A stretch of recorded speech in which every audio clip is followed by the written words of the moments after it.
একটু ন্যায় বিচারের নিয়তে আসেন। বলে যে না, এই চেয়ারটা পেতে আমার 40 লক্ষ টাকা খরচ হয়েছে, 5টা মামলায় আমি এই টাকা তুলবো। আসলে বলেন সুবহানাল্লাহ। এই কারণে তো এত মামলা পড়ে আছে, মামলার জটই কাটে না। অথচ যত বিচারক, যত বিচারপতি, জজ, ম্যাজিস্ট্রেট, যদি বিচার সত্যি সত্যি ন্যায় বিচার আমাদের দেশে চালু হয়, এত বিচার থাকার কথা। হযরত ওমর 2 বছর তিনি প্রধান বিচারপতির দায়িত্বে ছিলেন। খলিফাতুল মুসলিমিন হযরতে আবু বকরের শেষ জামানার দিকে তিনি বললেন, খলিফা আমারে আর প্রধান বিচারপতি বানানোর দরকার নেই, এই দায়িত্ব আমি ছেড়ে দিলাম, এই বিভাগটা বন্ধ করে দেন। বিনা কারণে আপনি আমার বেতন দিয়েছেন 2 বছর, একটা মামলাও কেউ আমার দরবারে করে নাই। এই 2 বছরের ভেতরে আদালতে একটা মামলাও আমার কাছে কেউ করে নাই, কোন কারণে আপনি আমার প্রধান বিচারপতি বানিয়ে রেখেছেন? হযরতে আবু বকর ডাক দিয়ে বলেন, খলিফা আমার 2টা বছরের ভেতরে তোমার কাছে একটা বিচারও আসে নাই, কেন তুমি কি বলতে পারো? হযরত ওমর বলেছিলেন, খলিফা যেই দেশ চলে কোরআন দিয়ে, যেই দেশের মানুষগুলো একে অন্যের কল্যাণ কামনা করে, এই দেশে বিচার দেওয়ার জন্য কে আসবে? সুতরাং হযরতে ওমরের জামানায় খলিফাতুল মুসলিমিন হযরতে আবু বকরের এই 2 বছরে তিনি যেটা দেখিয়েছেন, আজও বাংলাদেশে বিচার ব্যবস্থাতে মামলার জট যদি করাতে হয়, কোরআনের আইন সংসদে কায়েম করা লাগবে। এটা রাজনীতি না আসল নীতি? এ নীতির পক্ষে আছেন কারা দেখি? লিল্লাহি তাকবীর।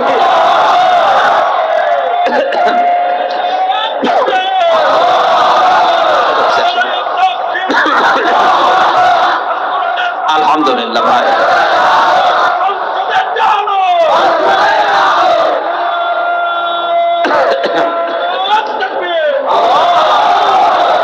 এই জন্য ন্যায় বিচার এটা প্রতিষ্ঠিত যদি হয়, সবাই আমরা বাঁচতে পারব। সম্মানিত ভাইরা, এক একটা পয়েন্টের ভেতরে হাজার হাজার কথা লুকিয়ে আছে। আমার শরীরের যে অবস্থা, যা গলার যে অবস্থা, কথা একটু জোরে বললেই কাশি হচ্ছে। আর একটা অনুষ্ঠান ছিল মাগরিবের পরে, ওইটা করতে গিয়ে আরো ঝামেলায় পড়ে গেছে। 3 বছর একাধারে কি খেয়েছি আমি জানি আর আল্লাহ জানে। কারণ এমন অবস্থায় আমাদেরকে রেখেছিল, আপনারা অনেকে শুনেছেন, ফাঁসির কন্ডেম সেলের ভেতরে খাবার দাবারের যে অবস্থা, এজন্য তোমরা কিন্তু সফল হতে পারছো না, পারবা না। এই জন্য জালেম দুনিয়ায় যারা আছেন তারা থামেন। আজ অনেকেই তার ব্যক্তির উপরে জুলুম করছে, নিজের যৌবনকে যৌবনের তাড়নায় পড়ে ধ্বংস করে ফেলছে। মোবাইল, কম্পিউটার, ইন্টারনেটের মাধ্যমে নিজের যৌবনকে আজ যারা ধ্বংস করে ফেলছে, এটা নিজের নফসের উপরে, শরীরের উপরে জুলুম। এই কথা বলে দেখেন, পরিবারের মা বাবা আপনাকে হোস্টেলে থাকতে দিয়েছে, পুরুষ হোস্টেল, মহিলা হোস্টেল যাই বলেন, কত কষ্ট করে মা বাবা টাকা পয়সা গুলো আপনার জন্য পাঠায়। আপনি ওইটা নিয়ে ওয়াইফাই লাইন নিয়েছেন, ইন্টারনেট নিয়ে লেখাপড়া বাদ দিয়ে সারাদিন উলঙ্গ নাচ দেখতেছেন, এটা নফসের উপরে জুলুম। এই জালেম যদি কেউ হয়ে যায়, সে সফল হতে জীবনেও পারবে না। আল্লাহ রাব্বুল আলামিন বলেন, কাযালিকা লিনাসরিফা আনহুস সাওয়া ওয়াল ফাহশা ইন্নাহু মিন ইবাদিনাল মুখলাসিন। এইভাবে করে আমি আল্লাহ তার থেকে এই ফায়সা কাজগুলো সরিয়ে নিয়েছিলাম। আমার মুখলেস বান্দাদেরকে আমি এভাবেই সাহায্য করব কিয়ামত পর্যন্ত। আস্তাবাকাল বাবা ওয়া কাদ্দাত কমিসাহু মিন দুবুরি ওয়াল ফায়া সাজ্জিদা হালাদাল বাব ক্বালাত মা জাযাউ মান আরাদা বিআহলিকা সুওয়ান ইল্লা আইয়ুসজানা ওয়া আযাবুন আলীম। জ্ঞানী মানুষ যারা একটু খেয়াল করেন, আল্লাহ রাব্বুল আলামিন বলেন, হযরত ইউসুফ আলাইহিস সালাম যখনই বলেছে আমি আল্লাহর সাহায্য চাই, ওই নিদর্শনগুলো দেখার পর জিবরাইলকে বললাম, কানের কাছে মুখ লাগিয়ে বলো যে সামনে যাও, যা করা লাগে আল্লাহর কুদরত করবে। হযরত ইউসুফ নবী আলাইহিস সালাম শুধু সামনের দিকে গিয়েছেন, তখনও পর্যন্ত জুলাইখা মনে মনে ভাবছিল দরজা 7টায় বন্ধ, ও সামনে যাই যাবে, বের হতে পারবে না। কিন্তু ইউসুফ নবীর মনের ধারণা যে আমি পারবো না। জিবরাইল আমার কানের কাছে মুখ নিয়ে যা বলেছে, এটা তো জুলাইখা শোনেনিও, জানেও না। দেখে আমি সামনে যাই, আল্লাহর কুদরত আমি দেখতে অবশ্যই পাবো। সামনে গেলেন, দরজার কাছে যাওয়া পর্যন্ত দরজা খোলে নাই। এটা তাফসিরে কাবিরের ভেতরে আছে, খাজিনে, তাফসিরে খাজিনে মুফাসসির লিখেছেন, দরজার কাছে গিয়ে দাঁড়িয়ে আছে, তখনও পর্যন্ত দরজা খোলে নাই। ইউসুফ নবী চিন্তা করছিলেন ওই সময় কি আল্লাহর ওয়াদাও কি মিথ্যা হয়ে গেল? কই আমার জিবরাইল যে কানের কাছে মুখ নিয়ে বলে গেল যে সামনে যান, আমি তো এসেছি প্রায় দরজার কাছে, আর মহিলা তো এবার দৌড় দেবে। দরজার কাছে যাবার পরে দাঁড়িয়ে আছেন, চোখ বন্ধ করে ফেলেছেন, মনে হয় আর হবে না। চোখ বন্ধ করার পরে যেই চোখ খুললেন, দেখলেন অটোমেটিক দরজা একটা খুলে গেছে। আল্লাহর ভয় নিয়ে কোন মানুষ যদি অন্যায় কাজ করার সামর্থ্য থাকার পরেও কোন মানুষ যদি আল্লাহর ভয়ে ফিরে আসে, মহান আল্লাহ ওই সময় তাকে সাহায্য করে। হযরত ওমরের জামানার একটা ঘটনা পড়েছিলাম হাদিসে। তিনি ক্ষমতা পাওয়ার পরে রায় দিয়ে দিলেন, ঘোষণা দিয়ে দিলেন যে মদ আজকে থেকে হারাম, কেউ যেন আমার রাজ্যের ভেতরে মদ আর কেউ বিক্রি না করে, বাইরে থেকে যেন কেউ না নিয়ে আসে। মদিনার এক যুবক আতিক নামক বাজার থেকে চুরি করে 2 বোতল মদ ওই সময় কিনেছে। 1 বোতল জায়গায় বসে খেয়েছে, আর একটা নিয়ে যাচ্ছে বাড়িতে, রাতের বেলা বন্ধুদের নিয়ে আনন্দ করে চুরি করে খাবে। হযরত ওমর রাতের বেলা বের হয়েছে, দেখি ফসাদের খবর কি। এশার নামাজের পরে তিনি বের হয়ে, চারিদিকে অন্ধকার, পাহাড়ি এলাকা, তাকিয়ে দেখলেন অন্ধকারের ভেতরে কালো কি যেন আসতেছে। কাছে যত যায় তত স্পষ্ট হয়। কাছে গিয়ে দেখলেন একটা মানুষ, ডাক দিয়ে বললেন, এই বেটা, রাতের বেলা এভাবে কি করো? লোকটা হযরত ওমরের কণ্ঠ শোনার পরে তার পাতলা ভালো হয়ে গেছে। কারণ হযরত ওমর যে রাস্তা দিয়ে যেত, শয়তান পর্যন্ত রাস্তায় আসতে ভয় পেত। লোকটা ছিল মাতাল। হযরত ওমরের কণ্ঠ যাই শুনেছে, এই বেটা, রাতের বেলা কি করো? মাতলামি কিসে ভালো হয়ে ডাক দিয়ে বলে, খলিফা, আমার বোনের বাড়ি যাচ্ছি। বোনের বাড়ি যাবে, তো হাতে কি? এই যে চাদর মোড়া দিয়া, এর নিচে মোটা মোটা লাগে কি এটা? এ ফুলি আছে। ও মনের অজান্তেই মুখ দিয়ে বের হয়ে গেছে, এটা দুধের বোতল মা দিয়েছে, বোনের বাড়িতে নিয়ে যাচ্ছি। হযরত ওমর সঙ্গে সঙ্গে বললেন, দেখি তোর দুধের বোতল দেখা কেমন। লোকটা চিন্তা করছে, মিথ্যা কথা তো বলেই ফেলেছি, 1 বোতল খেয়েছিলাম, আর 1 বোতল নিয়ে যাচ্ছিলাম। এই কঠিন মুহূর্তে যদি চাদরটা তুলে বোতলটা হাতে দেই, দেওয়ার সঙ্গে সঙ্গে মিথ্যা বলার অপরাধ আমরা মেরে ফেলবে। এখনো পর্যন্ত বিশ্বাস হয়নি আমার চাদরের নিচে কি আছে, ও তো জানে মদ। ওই সময় আল্লাহকে ডাক দিয়ে বলেছে মনে মনে, রব্বুল আলামিন, আজকের এই কঠিন অবস্থায় তুমি যদি ওমরের হাত থেকে আমারে বাঁচিয়ে দিতে পারো, তোমার নামে শপথ করে বলছি, জীবনে আর কোনোদিন আমি মদ খাবো না। হযরত ওমর হাত বাড়িয়েছে, লোকটাও চাদর খুলে দিচ্ছে। ওর তো মনে মনে আছে যে এটা মদেরই বোতল। চাদর ওসা করে যখন ওনার হাতে দিয়েছে, হযরত ওমর হাতে নিয়ে দেখলেন গরম দুধ। ডাক দিয়ে বলে, আল্লাহর বান্দা, এই নাও, চলে যাও। লোকটাকে যখন বলে এই নাও, চলে যাও, ও আর যায় না, জায়গায় দাঁড়িয়ে আছে। হযরত ওমর জিজ্ঞাসা করে, কি যাও না কেন? লোকটা বোতল ফেলে দিয়ে বলে, খলিফাতুল মুসলিমিন, আমি কিন্তু সত্যি মদ খেয়েছিলাম, আর 1 বোতল নিয়ে যাচ্ছিলাম বন্ধুদের নিয়ে খাবো। আপনি যখন চাইলেন আমিও দেওয়ার জন্য রেডি। ওই সময় মনে মনে আল্লাহকে একটা ডাক দিয়েছিলাম, রব্বুল আলামিন, তোমাকে ভয় করেই বলছি, আজকে যদি ওমরের হাত থেকে তুমি আমারে বাঁচিয়ে দিতে পারো, জীবনে আর মদ খাবো না। যে আল্লাহ আমার সেকেন্ডের ভেতরে মনের কথা শুনে মদের বোতলকে দুধের বোতলে পরিণত করে দিয়ে আপনার হাত থেকে বাঁচিয়ে দিতে পারে, সত্যি আল্লাহর নামে আমি যেটা কসম করেছিলাম ওটা ঠিক রাখবো, জীবনে আর কোনোদিন আমি আর মদ খাবো না। এজন্য মন থেকে ভয় করে যদি কোনো মানুষ সঠিক সিদ্ধান্ত নিয়ে ফিরে আসতে পারে অন্যায় কাজ থেকে, ওই সময় থেকে আল্লাহ তাকে সাহায্য করবেন।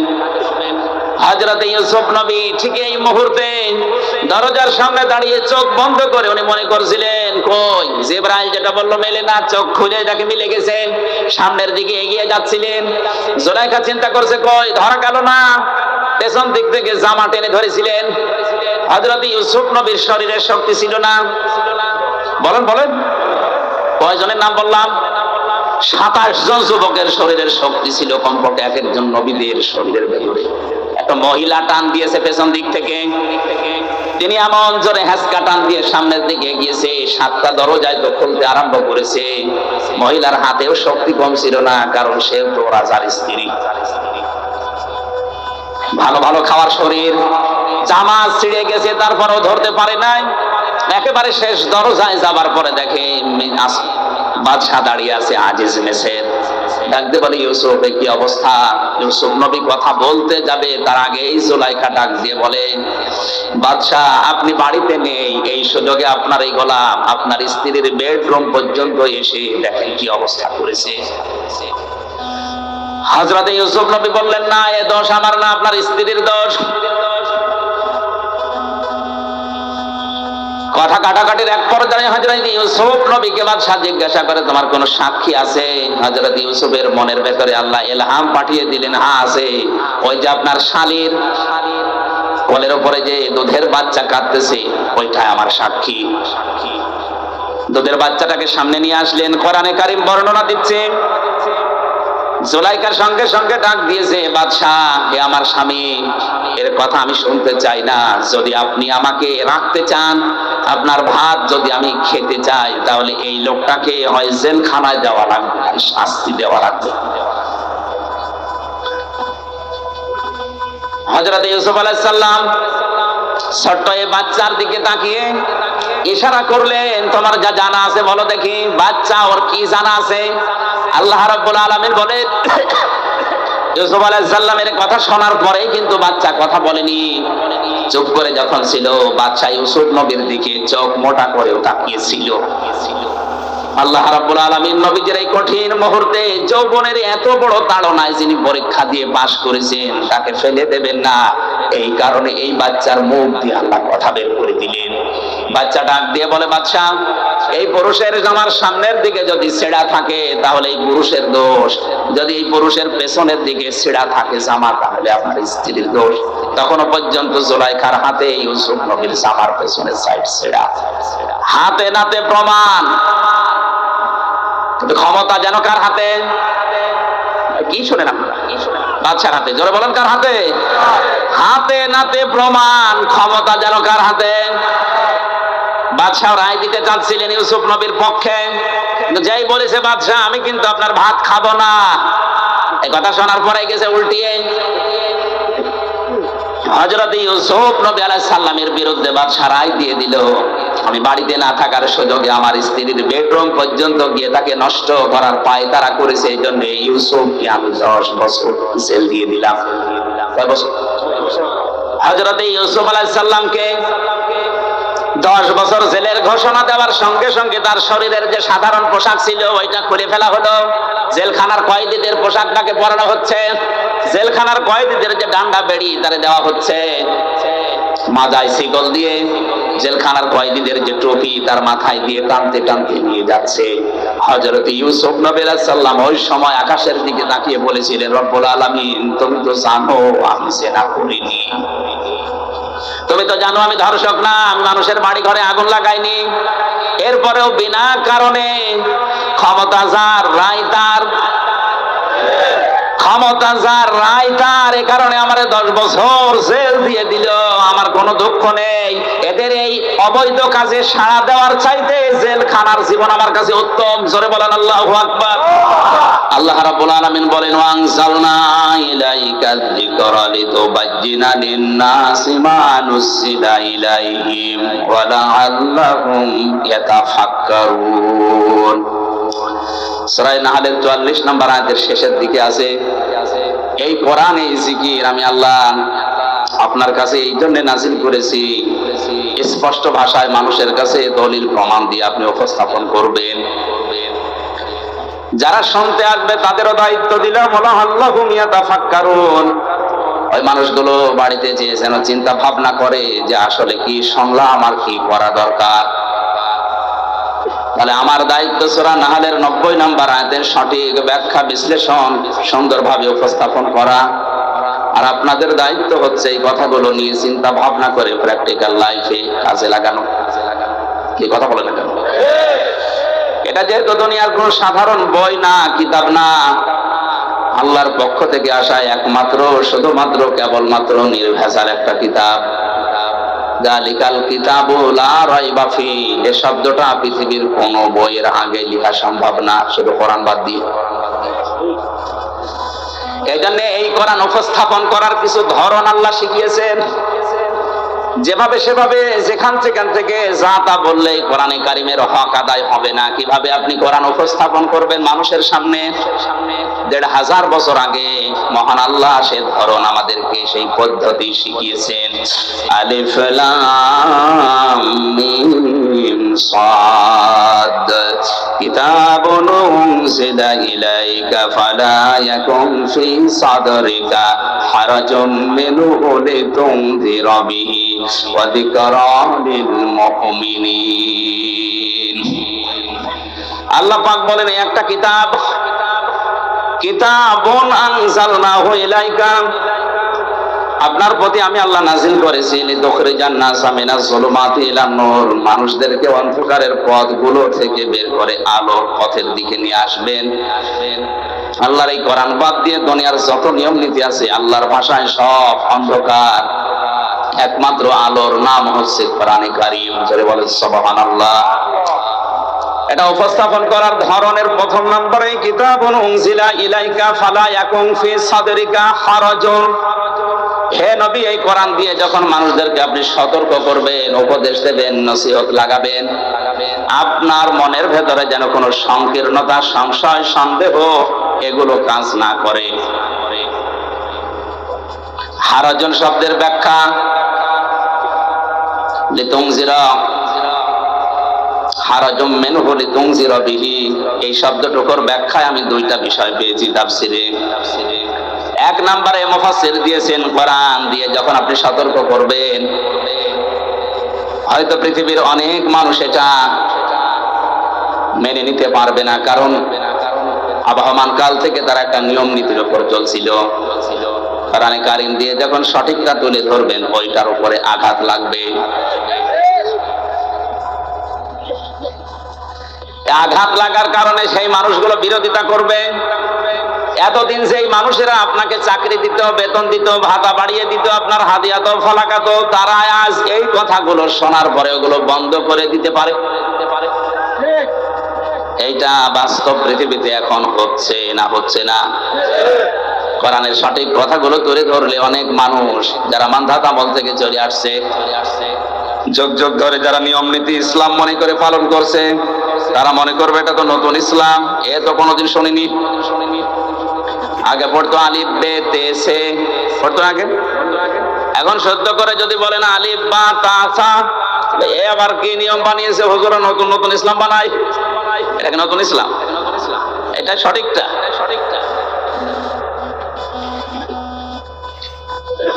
দ্বিতীয় নম্বরে আপনি যে ব্যাখ্যা, বিশ্লেষণ, তাফসীর উপস্থাপন করবেন মানুষের সামনে, হয়তো অনেকেই না বোঝার কারণে বিরোধিতা করতে পারে। এই ধরনের মানুষ না, এটা বোঝে না, এই জন্য বিরোধিতা করে। বুঝলে অন্তত মুসলিম যারা, তারা বিরোধিতা করার কথা না। নাস্তিকদের কথা বাদ দিলাম। এতটুকু আল্লাহ শেষ করে দেননি। পরবর্তী আয়াতে আল্লাহ পাক বলেন ইত্তাবিউ মা উনজিলা ইলাইকুম মির রাব্বিকুম ওয়া লা তাত্তাবিউ মিন দুনিহি আউলিয়া ক্বালিলাম মা তাযাক্কারুন। তোমরা সবাই মিলে অনুসরণ করো, ইত্তেবা করো, দেখে দেখে চলো। তাবউন শব্দের শাব্দিক অর্থ হচ্ছে অনুসরণ করা, অনুকরণ করা, দেখে দেখে চলা। তোমাদের প্রতি তোমাদের রবের পক্ষ থেকে যেটা নাজিল হয়েছে সেইটা দেখে দেখে তোমরা চলো। ঈদগাহবাসী আমরা সবাই জানি আমাদের রবের পক্ষ থেকে যেটা আমাদের উপরে এসেছে তার নাম এক বাক্যে বলেন কি? বলেন। এতটুকু আল্লাহ শেষ করেননি। ওয়ালা তাত্তাবিউ, অনুসরণ করা যাবে না, ইত্তেবা করা যাবে না, মেনে চলা যাবে না, দেখে দেখে চলা যাবে না। মিন দুনিহি আউলিয়া, দুনিয়ার কোন ওলি, আল্লাহ ওলির বহুবচন আউলিয়া, কোন ওলির অনুসরণ দরকার নেই। এরকম বাংলা ব্যাখ্যা শোনার পরে মনে হচ্ছে আল্লাহ মনে হয় ওলিদের বিরুদ্ধে। কি আল্লাহ ওলিদের বিরুদ্ধে? অথচ কোরআনে সূরা ইউনূসের ভেতরে আছে ৬২ নম্বর আয়াতে আলা ইন্না আউলিয়া আল্লাহি লা খাউফুন আলাইহিম ওয়া লা হুম ইয়াহজানুন। সাবধান, জেনে রাখো আমি আল্লাহর ওলি যারা, বন্ধু যারা, তাদের কোনো ভয়ও নেই, চিন্তাও নেই। জোরে বলেন আল্লাহু আকবার। আয়াতের সাথে আয়াতের মিলছে না। অথচ কোরআনে কারিমে আল্লাহ এমন কোন কথা দেয়নি যে একটার সাথে আরেকটা কন্ট্রাডিকশন বাঁধবে, মিলবে না, এমন কোন কথা কোরআনে নেই। ওয়ালাউ কানা মিন ইনদি গায়রিল্লাহি লাওয়াজাদু ফীহি ইখতিলাফান কাসীরা। হে নবী, আপনি কোরআনে এমন কোন কথা পাবেন না যে একটার সাথে আরেকটা মেলে না। অথচ এই আয়াতে বললেন ওলিরা আমার বন্ধু, আর এই আয়াতে বলছেন তোমরা ওলিদেরকে অনুসরণ করবা না। কথাটা কেমন হয়ে যাচ্ছে? ব্যাখ্যায় তাফসিরে মুফাসসিরিন ইকরাম লিখেছেন আল্লাহ পাক ওলিদের অনুসরণ করতে এখানে সব ওলির কথা, আউলিয়া যেহেতু বহুবচন, কোন ওলির অনুসরণ দরকার নেই, এই জন্য বলেছেন। আল্লাহ যেহেতু ভবিষ্যৎ জানে না, জানে না, বলেন বলেন বলেন, আল্লাহ পাক খুব ভালোভাবে জানেন ভবিষ্যতে এমন বান্দা দুনিয়াতে আসবে, ওরা আমি আল্লাহর চাইতে ওদের আব্বাকে বড় মনে করবে। আজ যেটা বাংলাদেশে সবচাইতে বেশি, আল্লাহর আলোচনা শোনাবেন না, আব্বার কথা বলেন খুব খুশি, সে যে আব্বা যে ধরনের হোক। অনেকে আল্লাহর চাইতে আব্বাকে বাবাকে বড় মনে করবে, এই জন্য আল্লাহকে সতর্ক করার জন্য নিষেধ করলেন। বালিলাম্মা তাযাক্কারুন, আফসোস আল্লাহর এই আলোচনা থেকে উপদেশ গ্রহণ করবে খুব কম মানুষ। আমরা যেন ওই কম মানুষের ভেতরেও থাকতে পারি, সরি বলেন আমিন। সূরা নাহলের এই 90 নম্বর আয়াতে আল্লাহ পাক 6টা বিষয় আলোচনা করেছেন, 3টা আদেশ আর 3টা নিষেধ। আল্লাহর আদেশ মানাও ফরজ, নিষেধ মানাও বলেন না কেন? 6টা ফরজ এই আয়াতে আছে। একটা একটা করে ব্যাখ্যা করে যতটুকু আমাদের মেধায় আছে এখান থেকে নিয়ে আমাদের বাস্তব জীবনে আমরা মিলিয়ে দেখবো আসলে আমরা এই আয়াতটা প্রতি জুমার দিন যেটা আরবিতে শুনি ওটা আমাদের জীবনে মিলছে কিনা। আল্লাহ পাক বলেন ইন্নাল্লাহা ইয়া'মুরু বিল আদলি ওয়াল ইহসানি ওয়া ইতা'i যিল কুরবা। অবশ্যই আমি আল্লাহ নির্দেশ করছি বিল আদলি, দুনিয়াতে তোমরা ন্যায় বিচার করবা। কি বিচার? দ্বিতীয় নম্বর আল ইহসান, ভালো ব্যবহার করবা। ওয়া ইতা'i যিল কুরবা, নিকট আত্মীয়দের খোঁজ খবর রাখবা। এই 3টা কাজ যদিও আমরা মুআমালাত মুআশারাত ইসলামের একটা অন্যতম বিধান, সাধারণ জিনিস মনে করি, আর কি মানুষের সাথে হাসি মুখে কথা বলা এটাও যে ইবাদত অনেকে জানেই না। আকুলু লিন-নাসি হুসনা, মানুষের সাথে কথা বললে ভালো ভালো কথা বলো। যদি কেউ হাসি দিয়ে কথা বলা শুরু করে, সালাম দিয়ে, তাহলে তার সাদগা দেওয়ার সওয়াব হয়। অথচ মুখ গোমরা করে থাকে, কথাই বলতে চায় না, আর কথা বললেই গালি দেয়। না গালি এলাকায় নেই? এতদিন পর্যন্ত অনেকেই জানতাম মুনাফিকদের আচরণ বা আলামত 3টা। আয়াতুল মুনাফিক সালাসা, মুনাফিকের আচরণ চিহ্ন 3টা জানতাম, আমি হাদিসে 4টা পর্যন্ত পেয়েছি। কথা বললেই মিথ্যা কথা বলে, ওয়াদা করলে খেলাফ করে, আমানত রাখলে খেয়ানত করে। 4 নম্বরে মুনাফিকের যার মাঝে রোগ আছে, তাদের ভেতরে যারা ঝগড়া হলেই গালি দেয়। সুতরাং যারা ঝগড়া হলে আগে গালি দেন, মন মেজাজ খারাপ হয়ে গেলে আগে গালি দিয়ে শুরু করেন, বুঝতে হবে মুনাফিকের জাত তার ভেতরে আছে। আল্লাহ আমাদেরকে যেন বাঁচিয়ে দেন, জোরে বলেন আমিন। 3টা আদেশ করার পরে আল্লাহ পাক বলেন 3টা নিষেধ আমি তোমাদেরকে করলাম। ওয়ায়ানহা আনিল ফাহশাই ওয়াল মুনকারি ওয়াল বাগ। 1 নম্বরে তোমাদের নিষেধ করা হচ্ছে তোমরা ফাহিশা কাজ করবে না, মুনকার মন্দ কাজে জড়াবে না, আল বাগি সীমা লঙ্ঘন করবে না। আল্লাহ পাক বলেন এই 3টা আদেশ 3টা নিষেধ করার পরে আইযুকুম লাআল্লাকুম তাযাক্কারুন, এই ওয়াজগুলো আমি আল্লাহ নিজে তোমাদের করলাম। এই ওয়াজ কার? বলেন বলেন। ওয়াজ আমির হামজা করে না, ওয়াজ সরাসরি করছে আল্লাহ নিজে, আমি অ্যাডভার্টাইজ করছি শুধু। সুতরাং বাংলাদেশে যারা ওয়াজ বিরোধী, যারা তাফসীর বিরোধী, ওরা সরাসরি আল্লাহ বিরোধী। কক্সবাজারে হয়তো এরকম মানুষ খুব কম, এগুলো কুষ্টিয়াতে বেশি। লালনের মাজারে 3 দিন একাধারে চলছে আল্লাহর নাম নিয়ে গাঁজা খাওয়া, কোনো অসুবিধা নেই। আরো পুলিশ দিয়ে পাহারা দেওয়া হয়। অথচ কুষ্টিয়াতে, চুয়াডাঙ্গা, এই সমস্ত জায়গায় তাফসীর মাহফিল লেখা দেখলে আগেই 14 জায়গায় অনুমতি নেওয়া লাগবে। কেন? ইশালে জবাব হয়, 63 দিন ব্যাপী অনুষ্ঠান হয়, 7 দিন ব্যাপী মেলা হচ্ছে। মেলার নাম দিয়েছে বই মেলা, বই খুঁজে পাওয়া যায় না। মেলার নাম দিয়েছে শিশু মেলা, শিশু নেই শুধু শিশুর খালার আর মামারা। এই সমস্ত জায়গার কোনো অনুমতি নেই। ইসালে যাওয়া হচ্ছে সারা রাত। আঞ্জুমানে কি নাম দিয়ে ওটা পাটা, গোসল শরীফ, নর শরীফ, কি শরীফ হচ্ছে, কোন শরীফে কোনো সমস্যা নেই। যত সমস্যা কথা বলেন। তাহলে ওয়াজ করেন কে বলেন তো? আল্লাহ নিজে ওয়াজ করেন, ইয়াইযুকুম লাআল্লাকুম তাযাক্কারুন। তিনি তোমাদেরকে ওয়াজ করছেন। আশা করা যায় আল্লাহর বান্দারা আল্লাহর এই 6টা ওয়াজ যদি মেনে নেয় তাদের উপকার হবে। দেখি আল্লাহর ওয়াজগুলো আমরা অ্যাডভার্টাইজ করি, কেমন উপকার পায় দুনিয়াতে। প্রথম নম্বরে আল্লাহ আমাদেরকে আদেশ দিয়েছেন, নির্দেশ দিচ্ছেন আমরা যেন দুনিয়ায় ন্যায় বিচার করি। কি বিচার? ন্যায় বিচার কাকে বলে? আইন দাল্লাম আদাল মামান আল আদাল লগাতানা শারহান। আদল কত প্রকার, কি কি? তাফসীরে আমি পেয়েছি আদল প্রধানত 3 প্রকার। কয় প্রকার? এক প্রকার আদল হচ্ছে আল্লাহর সাথে ন্যায় বিচার, 2 নম্বর রাসূলের সাথে ন্যায় বিচার, 3 নম্বর আল্লাহর সৃষ্টি জগতের সাথে ন্যায় বিচার। আল্লাহর সাথে ন্যায় বিচার কি? কোরআনে আল্লাহর শরীয়তের বিধান দিয়েছেন 500 কত? জেলখানায় থাকাকালীন সৌদি আরবের একজন লেখক, এটা শোনান তো, ওনার আরবিতে লেখা, বাংলায় ভাষান্তর করা জনাব নূর হোসেন মসজিদে নামে এক ভদ্রলোক করেছে বাংলায়। ওখানে আল্লাহর অঙ্গীকার আল কোরআনে 500। আমি বইটা প্রায় 8-9 বার এই 3 বছরে পড়েছি, আমার প্রায় মুখস্থ হয়ে গেছে। আমি দেখেছি ওখানে আল্লাহর 500 আয়াত আছে কোরআনের শরীয়তের বিধান, যেটা আল্লাহর অঙ্গীকার। এগুলো যদি কোনো মানুষ বাস্তবে মেনে নেয়, সে যেন আল্লাহর সাথে ন্যায় বিচার করলো। তার ভেতরে আজকের আয়াতে আছে 6টা। কয়টা? না, এটা কি ডিস্টার্ব করে বারবার, এই জন্য এগুলো লাগাতে নিষেধ করি।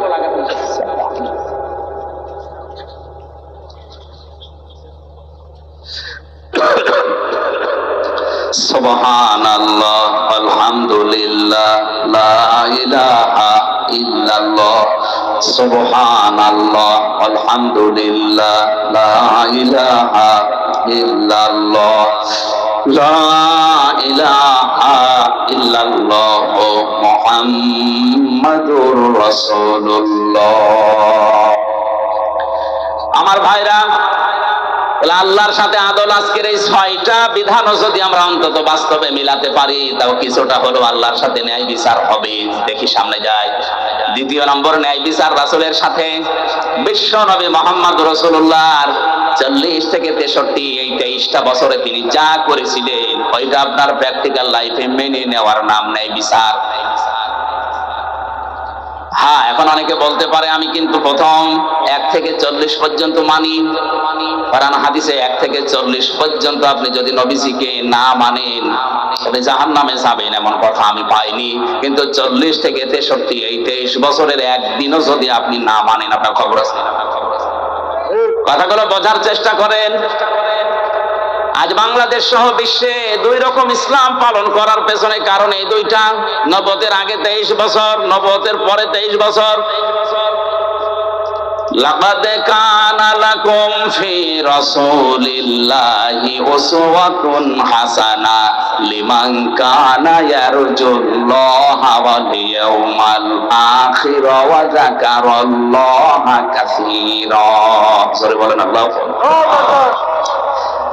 আলেম যারা আছেন তাদেরকে একটু খেয়াল করার জন্য বলছি। আল্লাহ গ্যারান্টি দিয়ে আয়াত শুরু করেছেন, লাকাদ কানা লাকুম ফি রাসূলিল্লাহি, অবশ্যই তোমাদের জীবনের জন্য সর্বোত্তম আদর্শ লুকিয়ে রেখেছি আমি রাসূলুল্লাহর জীবনে। কার জীবনে? আল্লাহ পাক কি আমাদের নবীজির নাম জানেন না? বলেন বলেন। তিনি তো আব্দুল্লাহ ইবনে মুহাম্মদ ছিলেন 1 থেকে 40 বছর পর্যন্ত, এইটা তার নাম ছিল। এর আগে হয়তো মানুষ তাকে সাদিক বলে ডাকতো, আল আমিন বলে ডাকতো, কিন্তু রাসূলুল্লাহকে বলতো না। তিনি রাসূলুল্লাহ হয়েছিলেন, নবুয়ত পেয়েছিলেন, নবী হয়েছিলেন কত বছর বয়সে? বলেন বলেন। তাহলে 1 থেকে 40 বছর পর্যন্ত তিনি ছিলেন মুহাম্মদ ইবনে আব্দুল্লাহ। আমি যেমন আমির হামজা ইবনে রিয়াজ, তিনিও ওইভাবেই পরিচিত ছিলেন। ওরা আরব জাহানে তাকে নাম ধরে ডাকতো মুহাম্মদ বিন আব্দুল্লাহ।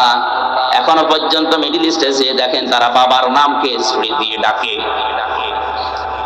ছেলের নাম যদি হয় আব্দুর রহমান তাহলে বলে আবু আব্দুর রহমান, আব্দুর রহমানের পিতা। যতগুলো সাহাবীর নাম আপনি দেখবেন অধিকাংশ বাবার নামের সাথে জুড়ে দেওয়া। আব্দুল্লাহ বিন মাসউদ, আব্দুল্লাহ ইবনে ওমর রাদিয়াল্লাহু তাআলা আনহুমা। আল্লাহ রাব্বুল আলামিন 1 থেকে 40 বছর পর্যন্ত নবীজির এই জীবনে তিনি 17 বছর থেকে সংগঠন আরম্ভ করেছিলেন হিলফুল ফুজুল দিয়ে, শান্তির সঙ্গ। এখান থেকে 40, এই 23 বছরে তিনি সামাজিক রাজনৈতিক ভাবে বিভিন্ন কর্মকাণ্ড তিনি আঞ্জাম দিয়েছিলেন পরিবারে আর সমাজে। একটা শত্রু ওরা আরব জাহানে তার ছিল না। সিরাত ইবনে হিশাম বলছে, আর রাহিকুল মাখতুমিয়া আছে, একটা শত্রু তার ছিল না। সবাই তাকে অধিকাংশ নামের পরিবর্তে বলতো আল আমিন যাচ্ছে, আর সাদিক যাচ্ছে। যখনই তিনি 40 বছর বয়সে কোরআনে কারীম পেলেন, নবুয়ত পেলেন, নবী হয়ে গেলেন, এখন তার নাম আর মুহাম্মদ ইবনে আব্দুল্লাহ নেই, এখন হয়ে গেছেন তিনি রাসূলুল্লাহ। আগের 23 বছরে একটা শত্রু যার নেই, পরের 23 বছরে 82 বার তাকে ডাইরেক্ট হত্যা করার জন্য ইহুদিরা চেষ্টা চালিয়েছে। মানুষ তো একই আছে, আগেও যা ছিল পরেও তাই, শুধু নাম পাল্টিয়ে হয়েছে মুহাম্মদ ইবনে আব্দুল্লাহর জায়গায় রাসূলুল্লাহ। এই কথা বলেন। আজ আমরা বাংলাদেশ সহ বিশ্বে যারা মুহাম্মদ ইবনে আব্দুল্লাহর কাজগুলো করছে তাদের শত্রু হবে না, হওয়া সম্ভব না। কিন্তু যারা রাসূলুল্লাহর কাজ আরম্ভ করবে তাকে যদি 82 বার টার্গেট করা হয়, অন্তত আপনাকে 8 বার দিয়ে যদি 2 থাকে 2 বার টার্গেট হবে। এখানে উল্টা বলছে আমরাও তো নবীওয়ালা কাজ করি, আমার তো কিছু হয় না। না, ওটা আপনার নবীওয়ালা কাজ না, ওটা মুহাম্মদ ইবনে আব্দুল্লাহর কাজ। নবীওয়ালা কাজ আরম্ভ হয়েছে নবী হওয়ার পরে। কত বছর বয়স বলেন বলেন। রাসূলুল্লাহর সাথে তাহলে ন্যায় বিচার যদি করতে হয়, এই 40 থেকে 63, এই 23 বছর অক্ষরে অক্ষরে আপনাকে মানা লাগবে, তাহলে ন্যায় বিচার হবে। 3 নম্বরে ন্যায় বিচার সৃষ্টি জগতের সাথে, তার মানে সর্বোত্তম সৃষ্টি যারা মানুষ। লাকাদ খালাকনাল ইনসানা ফি আহসানি তাকওয়িম। পৃথিবীতে যত সৃষ্টি আমি বানিয়েছি সবচাইতে উত্তম এবং সুন্দরভাবে বানিয়েছি আমি মানুষকে। মানুষ আল্লাহর সবচাইতে সর্বোত্তম সৃষ্টি, সবচাইতে দামি সৃষ্টি। ওয়ালাকাদ কাররামনা বানি আদম, বনি আদমকে আমি সম্মান দিয়েছি। পৃথিবীতে ন্যায় বিচার করা লাগবে আল্লাহর এই মানুষের উপরে, অথচ এই ন্যায় বিচারটা এখন দিন দিন উঠে যাচ্ছে। জোর যার মুল্লুক তার, জোর যার মুল্লুক তার, ক্ষমতা যার রায় তার, ক্ষমতা যার রায় তার। এই কারণে আমি 3 বছর ভেতরে, এটা যদি না হতো তাহলে এতদিন আমারে বেকার এই ছোট্ট ঠনকো মামলা নিয়ে 3 বছর থাকা লাগতো না। ক্ষমতা যার, বলেন বলেন, রায়তার, ক্ষমতা যার রায়তার। এইটা ছিল মিশরের বাদশা আজিজ মেসরের জামানায়। হযরতে ইউসুফ নবীকে বাজার থেকে কিনে তার স্ত্রীর কাছে একজন দিয়ে গেল, স্ত্রীকে উপহার দিল। আস্তে আস্তে তিনি যৌবন পেলেন। হযরতে ইউসুফ নবী আলাইহিস সালাম যখন বড় হতে লাগলেন, জুলাইখা নামে, আমি ঘটনা বলার উদ্দেশ্য না, আমার এখান থেকে শিক্ষা বের করা একটা উদ্দেশ্য, খুব খেয়াল করেন। আল্লাহ রাব্বুল আলামিন বলেন, আকালাল্লাযী ইশতারাহু মিন মিসর লিমারাআতিহি আকরিমি মাসাওয়াহু আসায়ান ফাহানা আও নাতাখিদাহু ওয়ালাদা। এশার কথা হচ্ছে, এই মহিলা তার স্বামীকে বলেছে এই ছোট্ট সন্তানটাকে হয় আমরা নিজের সন্তান হিসাবে গ্রহণ করি, অথবা এই সন্তান আমাদের অনেক উপকারে লাগবে। আল্লাহ পাক বলেন, এভাবে করে আমি ইউসুফকে প্রতিষ্ঠিত করলাম তার বাড়িতে। অথচ তার ভাইরা যখন তাকে বিক্রি করে দিচ্ছিল, সে সময় প্রায় 3টা কথা তার নামে তহমত লাগিয়েছিল। এক নম্বরে বলেছে আমাদের এটা গোলাম, বাড়ি থেকে চুরি করে পালিয়ে যায়, এই জন্য আমরা বিক্রি করে দিচ্ছি। 2 নম্বরে বলেছিল এই গোলামের চরিত্র ভালো না। 3 নম্বরে বলেছিল এই গোলাম আমাদের অনেক কিছু চুরি করে পালাচ্ছিল। ইউসুফ নবীর চরিত্রের বিরুদ্ধে যে 3টা কথা তার ভাইরা বলেছিল, একটাও সত্য। অথচ হযরতে ইউসুফ ওই সময় ছোট মানুষ, 12 বছর বয়স, কিচ্ছু বলেন নাই, খালি শুনছিলেন আমার ভাইরা বলছে কি। আজও পৃথিবীতে অনেক জায়গায় এমন আছে আমাদের বিরুদ্ধে যে কথাগুলো বলা হয়, শুধু শোনা ছাড়া প্রতিবাদ করার জায়গাও আমাদের নেই। বাস্তবের দিকে তাকান, ধরে নিয়ে যাচ্ছে পুলিশ, মামলার আয়ু পুলিশ, ম্যাজিস্ট্রেট ওদের, বিচারক ওদের, জজ ওদের। মামলায় যা যা লিখেছে সব ওরা নিজেরাই লিখেছে। আপনাকে বলবে এখানে সই করে দেন, আপনি যদি সই নাও করেন এমন কায়দায় সই করে নেবে মনে হচ্ছে যে আপনারই সই। সব কিছু ওদের, আপনি নীরব দর্শকের ভূমিকা পালন করে শুধু দাঁড়িয়ে থাকবেন আর দেখবেন ইউসুফ নবীর মতো আল্লাহ আমি করবো কি, কিচ্ছু করার নেই আমার। যদি আমি একটু উসবিস করি তাহলে যে ক্রেতা চলে যাওয়ার পরে আমার ভাইরা 12-11 জন আমারে ছাড়বে না, মেরে ফেলবে। আর যদি আমি কিছু না বলি, কিচ্ছু না বলে যদি চুপ করে থাকি, অন্তত এখান থেকে ক্রেতা আমাকে নিয়ে যে দেশে যাবে, জীবন বাঁচানো অন্তত যাবে। আমি যদিও বিক্রি হয়ে যাচ্ছি, আজ বিশেষ করে বাংলাদেশ সহ বিশ্বের বহু জায়গায় আলেম এবং মুসলমানেরা ঠিক নবী ইউসুফের মতো অসহায় অবস্থায় আছে। আল্লাহ রাব্বুল আলামিন বলেন, আনুরিদু আন্নামুন্না আলাল্লাযীনা ইসতাযইফু ফিল আরদি ওয়া নাজআলাহুম আইম্মাতাও ওয়া নাজআলাহুমুল ওয়ারিসিন। সূরা কাসাসের 5 নম্বর আয়াতে আছে, ফেরাউন চেয়েছিল এই পৃথিবীর ময়দান থেকে একটা মাত্র দলকে ধ্বংস করে বিদায় করে দিতে পারলে আমার সবকিছু টিকে থাকবে। ওই দেশে বিভিন্ন দল বিদলে মানুষদেরকে বিভক্ত করে দিত। আজও আমাদের এক জায়গায় অনেকেই হতে দিতে চাচ্ছে না। ছোটখাটো বিষয় নিয়ে দল বিদলে বিভক্ত করে আমাদেরকে ফেরাউনের মতো আলাদা আলাদা করে শক্তি হারিয়ে ফেলছে। ফেরাউন চেয়েছিল এরা যদি সব এক হয়ে যায় তাহলে আমার রাজত্ব টিকবে না, এই জন্য ছোটখাটো বিষয় নিয়ে মতভেদ তৈরি করে আলাদা আলাদা দল বানিয়ে, ওই সমস্ত কোন দলের উপরে ফেরাউনের টার্গেট ছিল না, শুধুমাত্র একটা দলকে টার্গেট করেছিল, সেটা হবে মুসা আলাইহিস সালামের দল। আজও বিশ্বের অনেক জায়গাতে আপনি তাকান, যে বিষয় শরীয়তে মরণের পরে কবরে ওই বিষয়ের প্রশ্ন হবে না, এরকম বিষয় নতুন করে সামনে এনে উনি আলাদা দল বানিয়েছে। উনি আল্লাহু আকবার বলে হাত বাঁধে বুকে, উনি আলাদা। অথচ মরণের পরে আপনাকে আল্লাহ কিন্তু জিজ্ঞাসা করবে না হাত কোথায় বাঁধছিস বল, বলবে। আপনি যদি শুধু আল্লাহু আকবার বলে হাত ছেড়ে দেন তাও অসুবিধা নেই, আর যদি বুকে বাঁধেন তাও অসুবিধা নেই, যদি নাভিতে বাঁধেন তাও অসুবিধা নেই, যেখানে সেখানে বাঁধলেই নামাজ হবে, ছেড়ে দিলেও সমস্যা না। ইমাম আহমদ ইবনে হাম্বল রাহমাতুল্লাহ আলাইহি তার মাযহাব যারা মেনে চলে তারা দেখেছি সৌদি আরবে কাবা শরীফে মসজিদে নববীতে আল্লাহু আকবার বলার পরে হাত ছেড়ে দিয়ে দাঁড়িয়ে আছে। আমি প্রথমে জানতাম না, কাবা শরীফে নামাজ পড়তে গিয়ে যদি আল্লাহু আকবার বলে হাত ছেড়ে দাঁড়িয়ে আছে, আমি মনে করছি ওর মনে নেই, খালি গোতা মারছে, ওটা আমার ভাষা বলছে না। নামাজ শেষ পর্যন্ত ছেড়ে দিয়েছে, কালো আফ্রিকায় বাড়ি, আমার দিকে তাকিয়ে বলছে কি, মানে ওর ভাষা দিয়ে যে কি আমি কোথাদের কেন আচ্ছা এই নিয়ম তো অন্তত আমাদের দেশে আমি পাইনি। যত হাত আপনি বুকে বাঁধেন নাই, নাভিতে বাঁধেন, হচ্ছে ছেড়ে দিয়ে দাঁড়িয়ে আছেন, এটা তো আমি জানতাম না আগে। পরবর্তীতে আমার সাথে যারা ছিল তারা বলছিল যে এরা এই মাযহাব মেনে চলে, অসুবিধা নেই। আমার ভাইরা, আপনি মিলান এ বিষয়টা নিয়ে কবরে আপনাকে প্রশ্ন করা হবে না, এটা আপনার সিলেবাসেও নেই। সিলেবাসে যে 5টা বিষয় আছে আমি সামনে আসবো, ওর ভেতরে এইটা অন্তত নেই। অথচ আমিন জোরে বলবেন না আস্তে বলবেন, এই নিয়ে একদল আলাদা হয়ে মসজিদ পর্যন্ত আলাদা বানিয়েছে। এটা ইহুদি খ্রিস্টান বাদ দিলাম, অনেক নামধারী মুসলমান মুনাফিকেরা সূক্ষ্ম ষড়যন্ত্র করে এই ছোটখাটো জিনিস দিয়ে আমাদের আলাদা আলাদা করে আমাদের শক্তি হারিয়ে ফেলেছে।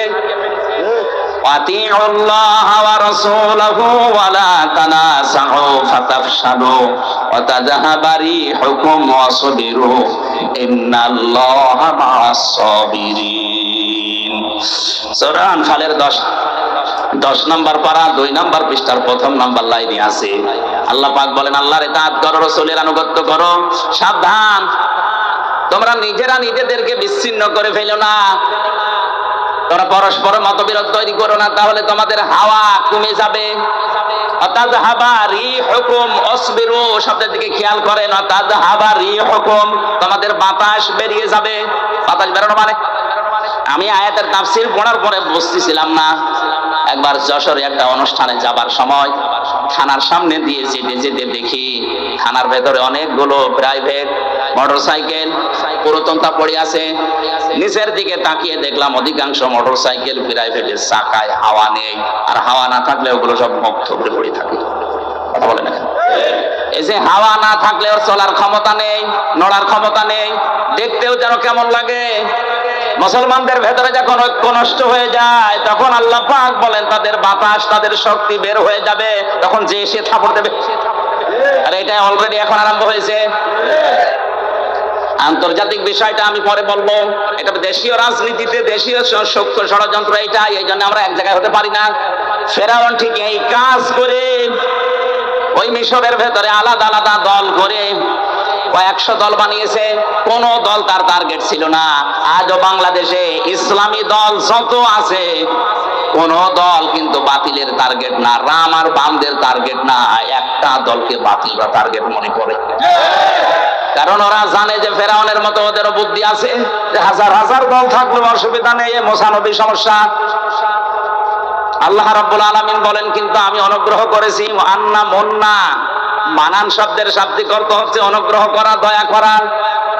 ওরা যেই দলটাকে ধ্বংস করার জন্য উঠে পড়ে লেগেছিল, ষড়যন্ত্র করেছিল, আমি আল্লাহ কিন্তু চেয়েছি ওই মুসা নবীর দলকে এই জমিনের ওয়ারিস বানাতে। জোরে বলেন আল্লাহু আকবার। আজও তামাম দুনিয়ায় যারা হকপন্থী সঠিক দলকে বুঝে ফেলেছে, ইমাম ইবনে তাইমিয়া বলেন, তোমরা যদি হক দলকে চিনতে না পারো তাহলে বাতিলের দিকে তোমরা তাকাও, তারা কোন দলকে টার্গেট করে। তুমি হয়তো হক চিনতে নাও পারো, কিন্তু বাতিল হক চিনে। হযরতে মুসা আলাইহিস সালামকে আল্লাহ রাব্বুল আলামিন জমিনে প্রতিষ্ঠিত শুধু করেননি, জমিনের ওয়ারিস বানিয়ে দিয়েছিলেন। ইউসুফ নবী আলাইহিস সালামকে জমিনে তিনি প্রতিষ্ঠিত করলেন। ওরা চেয়েছিল এখান থেকে বিক্রি করে তাকে শেষ করে দেবে, আল্লাহ পাক বলেন না, ওয়ালিনুআল্লিমাহু মিন তা'ওয়িলিল আহাদিস আল্লাহু গালিবুন আলা আমরিহি ওয়ালাকিন্না আকসারান নাসি লা ইয়ালামুন। তাকে আমি আল্লাহ স্বপ্নের ব্যাখ্যা শিক্ষা দিলাম। আমি আল্লাহ যেটা ইচ্ছা করেছি আমার আদেশগুলোই গালেব হয়েছে, বিজয় হয়েছে, কিন্তু অধিকাংশ মানুষ এটা বোঝে না বা জানে না। ওয়ালাম্মা বালাগা আশুদ্দাহু আতাইনাহু হুকমা ওয়া ইলমা ওয়া কাযালিকা নাজিসিল মুহসিনিন। আমি আল্লাহ পাক দিন যত যেতে থাকে, হযরত ইউসুফ নবী আলাইহিস সালামের শরীরে শক্তি সামর্থ্য যৌবন যখন আসে, তাকে আমি জ্ঞান এবং হিকমত তাকে আমি আল্লাহ দান করলাম। সরে বলেন আল্লাহু আকবার। আজ ইসলাম নিয়ে টিকে থাকতে হলে আমাদের দুইটা জিনিস লাগবে, শক্তি এবং হিকমত, জ্ঞান। শক্তি বলতে শুধু শরীরের শক্তি না, আজ এই যে মিডিয়াগুলো কাজ করছে এটা একটা শক্তি, এটা সবচাইতে বড় শক্তি। এখন আজ ইসলামকে ধ্বংস করার জন্য ওরা যত কিছু ব্যবহার করছে তার সবচাইতে বড় মাধ্যম এই প্রচার মাধ্যম। আল্লাহ রাব্বুল আলামিন কোরআনে কারিমে জানিয়েছেন, হে নবী, ইসলাম ধ্বংস করার জন্য ওরা যেটা কাজে লাগাচ্ছে ওইটা উল্টি আপনি ইসলামের পক্ষে কাজে লাগান। আজ মিডিয়া, ইলেকট্রিক মিডিয়া বলেন, প্রিন্টিং মিডিয়া বলেন, যত খবরের কাগজ পত্রিকা সবগুলো রাম আর বামদের মালিকানায়। প্রচার করার মতো আমাদের হাতে তেমন কিছুই নেই। সুতরাং ইসলাম নিয়ে যদি এখন এগিয়ে যেতে হয় আমাদের জ্ঞান অর্জন করা লাগবে, আমাদেরকে বিভিন্ন শক্তি সঞ্চয় করা লাগবে। এভাবে করে আমি আমার মুহসিন বান্দাদেরকে পুরস্কৃত করে থাকি। এবার আমার মূল কথায় আসছি, ওয়ারাওয়াদাতুহুল্লাতী হুয়া ফি বাইতিহা আন নাফসিহি ওয়া গাল্লাকাতিল আবওয়াবা ওয়া ক্বালাত হাইতা লাক হযরত ইউসুফ যখন যৌবনে পদার্পণ করলেন, ওই বাড়ির মালিক যে জুলাইখা যার নাম, নবী ইউসুফকে আল্লাহ এত সৌন্দর্য দান করেছিলেন, তাফসীরে পেয়েছি দুইজন পুরুষকে আল্লাহ সবচাইতে বেশি সুন্দর করে দুনিয়ায় পাঠিয়েছেন, তার ভেতরে ইউসুফ নবী দ্বিতীয়, এক নাম্বারেই ছিলেন আমাদের নবী মুহাম্মদ রাসূলুল্লাহ। চারজন মহিলাকে আল্লাহ এই দুনিয়াতে সবচাইতে সুন্দরী করে বানিয়েছিলেন। কিয়ামত পর্যন্ত এরকম মানুষকে আল্লাহ আর পাঠাবেন না। তার এক নম্বরে হযরত হাওয়া আলাইহিস সালাম, এত সুন্দর মানুষ দুনিয়ার আসবে না। দুই নম্বরে জুলাইখা, তিন নম্বরে রানী বিলকিস, চার নম্বরে বিশ্ব নবীর ছোট মেয়ে হযরতে ফাতিমাতুজ জাহরা রাদিয়াল্লাহু তাআলা আনহা। এই যে দুই নম্বরে যার নাম বললাম জুলাইখা, এও ছিল বিশ্ব সুন্দরী ওই সময়। এই মহিলা একটা একটা করে দরজা সবগুলো বন্ধ করে দিয়ে একেবারে উপরে ইউসুফ নবীকে একান্তে ডাক দিয়ে বলে, আসেন। হযরত ইউসুফ নবী আলাইহিস সালাম যেখানে ছিলেন পরিবেশ তার কন্ট্রোলে ছিল, কারণ 7টা দরজায় বন্ধ। কয়টা? আমি ঘটনা বলবো, এই জন্য আয়াত পড়িনি, আমি এখানে শিক্ষা দিতে চাই। ইউসুফ নবী যেখানে ছিলেন সব তার পক্ষে ছিল, এমনকি কাজের যে মহিলাটা, জুলাইখার যে কাজের মেয়ে লোকটা, যে বাদী, যে দাসী, যে কাজ করে দিত, সেই মহিলাও এই কাজের পক্ষে, অসুবিধা নেই। মহিলা ডাক দিচ্ছে, ওয়াকালাত হাই তালাক, আসেন আমার দিকে। হযরত ইউসুফ আলাইহিস সালাম বললেন, ইন্নী আখাফুল্লাহ, আমি আল্লাহকে ভয় পাই। ক্বালা মাআদাল্লাহি ইন্নাহু রাব্বি আহসানা মাসওয়ায়া ইন্নাহু লা ইফলিহুজ জালিমুন। একটু খেয়াল করেন, হযরত ইউসুফ নবী বললেন, আমি আল্লাহর সাহায্য চাই। জুলাইখা ডাক দিয়ে বলছে, আল্লাহর সাহায্য তো আমিও চাই। এখানে আপনি যেটা করবেন কেউ জানতে পারবে না, কেউ দেখতেও পারবে না। আপনি মনে মনে করছেন আমার দেবতা দেখছে, এই যে দেবতার মাথার উপরে আমি কাপড় দিয়ে দিলাম, আর দেখতে পারবে না।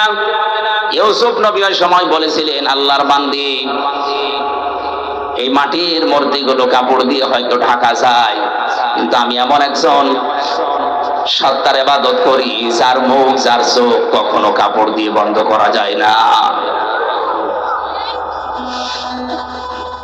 হযরত ইউসুফ আল্লাহর সাহায্য চেয়েছিলেন। এত বড় কঠিন যৌবনে পরীক্ষা চলছে, যেটা একটা যুবক মানুষের জন্য এই জায়গা থেকে বেঁচে থাকা কতটা কঠিন, যাদের যৌবন আছে তারা জানে। হযরত ইউসুফ নবী কঠিন মুহূর্তে তিনি আল্লাহর সাহায্য চাই কথা বলেছিলেন কেন?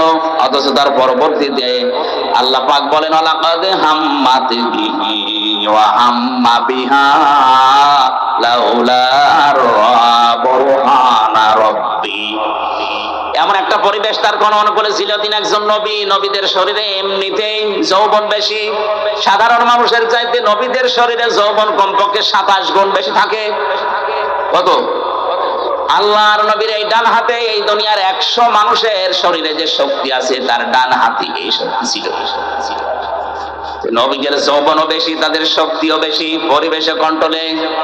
যেমন তেমন মহিলা না, বিশ্ব সুন্দরী।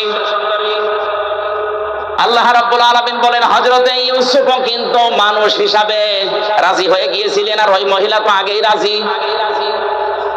এই আয়াতের কথা যা বলছে ঠিক আছে? আমি যে বললাম লাকাদ হাম্মাত বিহি ওয়া হাম্মা বিহা, ইউসুফ নবীও রাজি, জুলাইখাও রাজি, ঠিক আছে? বাংলা অর্থ তো এটাই, লাকাদ হাম্মাত বিহি ওয়া হাম্মা বিহা। ইউসুফ নবীও রাজি ছিলেন, জুলাইখাও রাজি। বাংলা অর্থ এরকমই আছে। তো এটা যদি করে শেষ করে দেন, আপনার ঈমান থাকবে? নবীর উপর একটা তহমত চলে যাচ্ছে না? আল্লাহ পাক বলেন, লাউলা আর-রা বুরহানা রাব্বি, যদি আমার, হযরত ইউসুফ বলেন, যদি আমার রব আমাকে কিছু দলিল, কিছু বুরহান, কিছু প্রমাণ সামনে না দিতেন, তাহলে আমিও ঝুঁকে পড়েছিলাম। কারণ মানুষ হিসাবে আমার ভেতরে যৌবন আছে। শয়তান তো বসে নেই। জেলখানার এই জীবনে মামুনুল হক সাহেব ছিলেন আমার পাশের রুমে। মানুষ হিসাবে মাঝে মাঝে আমাদের হতাশা আসে, কিন্তু কোরআনে কারিমের সমস্ত আয়াতগুলো যখনই পড়তাম, অর্থ ব্যাখ্যা বিশ্লেষণ নিয়ে আলোচনা করতাম, তখন আবার স্বাভাবিক হয়ে যেতাম না। আমাদের মালিক আছেন, তিনি আমাদের ছাড়বেন না। কারণ আমি তো জেনা করে আসিনি, আমি তো মানুষ খুন করে আসিনি, আমি তো টাকা পাচার করে আসিনি। কোরআনে কারিমের সূরা মায়েদার 67 নম্বর আয়াত আমি যেই দিন পড়েছি, ওই দিন থেকেই কোরআনে কারিম যতটুকু বুঝি, যতটুকু জানি, আমি সাফ করে পরিষ্কার করে প্রচার করার চেষ্টা চালাচ্ছি সেই 12 সাল থেকে। ইয়া আইয়ুহার রাসূলু বাল্লিগ মা উনজিলা ইলাইকা মির রাব্বিক ওয়া ইল্লাম তাফআল ফামা বাল্লাগতা রিসালাতা আল্লাহু ইয়াসিমুকা মিনান নাস ইন্নাল্লাহা লা ইয়াহদিল কওমাল কাফিরিন।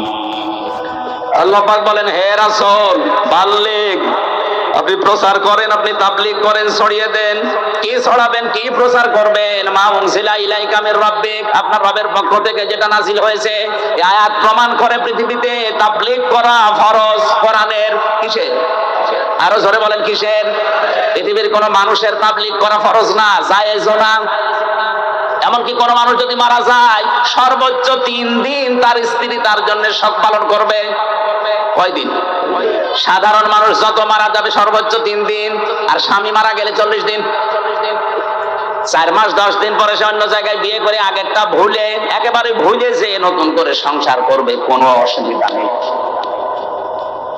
বলেন তো, দুনিয়ায় শুধু স্বামী ছাড়া পৃথিবীর মা বাবা মারা গেলেও না সর্বোচ্চ 3 দিন, এরপরে কোনো শোক নেই। অথচ বছরে বছরে আমরা শোক পালন করে করে একেবারে কিয়ামত পর্যন্ত মনে হচ্ছে পালন করবো। আপনি কোন ইসলাম পালন করছেন? এজন্য আমাদের তাবলীগ যদি হয়, প্রচার যদি হয়, শুধুমাত্র প্রচার হবে, তাবলীগ হবে কোরআনের। তাছাড়া দুনিয়ার কারো প্রচার করা, প্রসার করা, প্রশংসা করা জায়েজ নেই। কিসের প্রশংসা করা দরকার আপনার? ওয়াইল্লাম তাফআল ফামা বাল্লাগতা রিসালাতা, হে নবী, আপনার উপর যে কোরআন আমি দিলাম, এটা যদি প্রচার না করেন, তাবলীগ না করেন, আপনি যেন রিসালাতের দায়িত্বই পালন করেননি। আল্লাহ এতটুকু বলে কিন্তু শেষ করেননি। আল্লাহ জানে যে ঝামেলার সামনে আছে, এই জন্য বলেন আল্লাহু ইয়াসিমুকা মিনান নাস। ইয়াসিমু এটা মুজারে, বর্তমান, ভবিষ্যৎ, প্রেজেন্ট, ফিউচার। আমি জানি যে আপনার উপরে বিপদ আসবে তাবলীগ করতে গেলে কোরআনের। আমি যেটা নাজিল করেছি এর তাবলীগের, প্রচারের, প্রসার যদি আপনি করতে চান, ঝামেলায় পড়বেন, বিপদ আসবে। আমি আল্লাহ গ্যারান্টি দিলাম আপনাকে, আমি আল্লাহ নিজে বাঁচাবো। শুধু বাঁচিয়েছেন দুনিয়ায়, ওই 82 বার তাকে ডাইরেক্ট হত্যা করতেছিল, এই জায়গায় তা না। মরণের পরে ইহুদিরা তার লাশ চুরি করতে চেয়েছে, আল্লাহ তাও বাঁচিয়েছেন। কথা বলেন ঠিক কিনা? আল্লাহ ইয়াসিমু যেহেতু মজারে দিয়েছেন বর্তমান এবং ভবিষ্যৎ, ভবিষ্যৎ বলতে কিয়ামত পর্যন্ত কোরআন থাকবে। সুতরাং কিয়ামত পর্যন্ত কোরআনের সঠিক তাবলীগ যদি কেউ করে, ও যত বড় বিপদে পড়ুক না কেন, শহীদ করে হলেও তাকে আল্লাহ সাহায্য করবে। অনেকেই মনে করে যে জেলখানায় গিয়ে শহীদ হয়ে গেলে ওর জীবন শেষ হয়ে গেল, মারা গেল না। লিয়ালামাল্লাহুল্লাযীনা আমানু ওয়া ইয়াত্তাখিযা মিনকুম শুহাদা ওয়াল্লাহু লা ইউহিব্বুজ যালিমিন। সূরা আলে ইমরানের ভেতরে 140 নম্বর আয়াতে আছে, আল্লাহ পাক বলেন, যার জীবন যৌবন আমার পছন্দ হয়, যার প্র্যাকটিক্যাল লাইফ আমার কাছে ভালো লাগে, ওকে সাধারণ ভাবে মরণ দেই না, ওদেরকে আমি আল্লাহ শাহাদাতের মরণ দিয়ে ধন্য করি।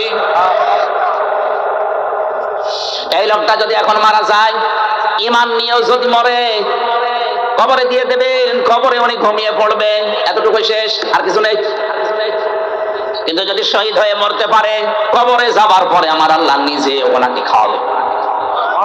আরো আসতে বলেন, 50 বছর কোরআনের দাওয়াত দিয়ে যদি ঈমান নিয়ে শুধুমাত্র বাড়িতে বসে বসে মরেছে, তো মরণের পরে কবরে ঘুমিয়ে থাকতো কিয়ামত পর্যন্ত, এই শেষ। কিন্তু আল্লাহ এটা চাইনি। আল্লাহ তার জীবন যৌবনকে, তার কর্মজীবন, প্র্যাকটিক্যাল লাইফ এটা পছন্দ করেছে, এই জন্য সাধারণ ভাবে মরণ না দিয়ে শাহাদাতের মরণ দিয়ে ধন্য করেছে। আমরা মনে করছি কই মরে গেল, না, মরে যাই না।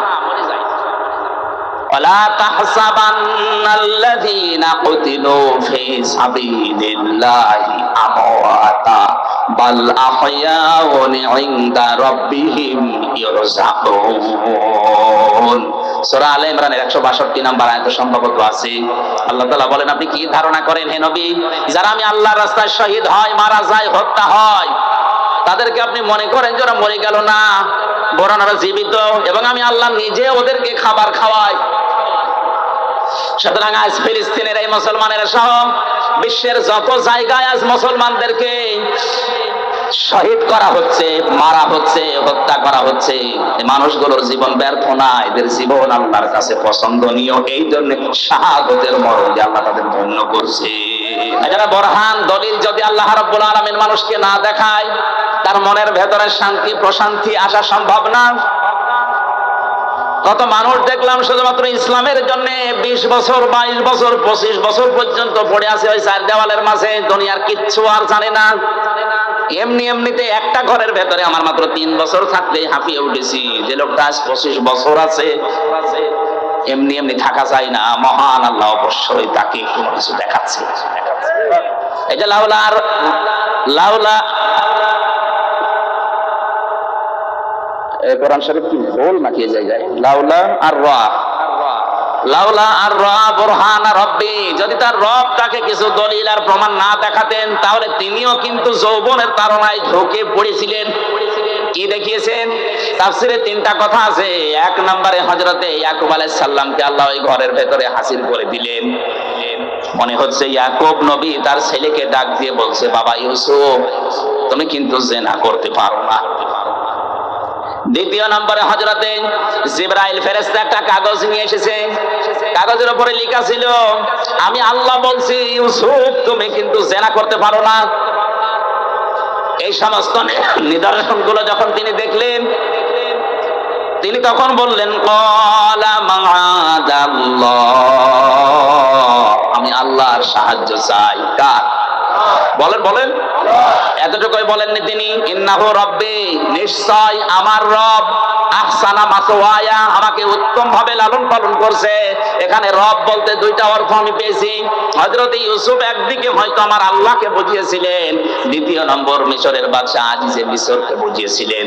ইউসুফ নবী জুলাইখাকে ডাক দিয়ে বলেছে, জুলাইখা, তোমার যে স্বামী, আমার যে অভিভাবক, গার্ডিয়ান, গাইডলাইন যিনি দেন, আমাকে লালন পালন যিনি বাড়িতে রেখে করেন, তিনিও এক অর্থে আমার রব।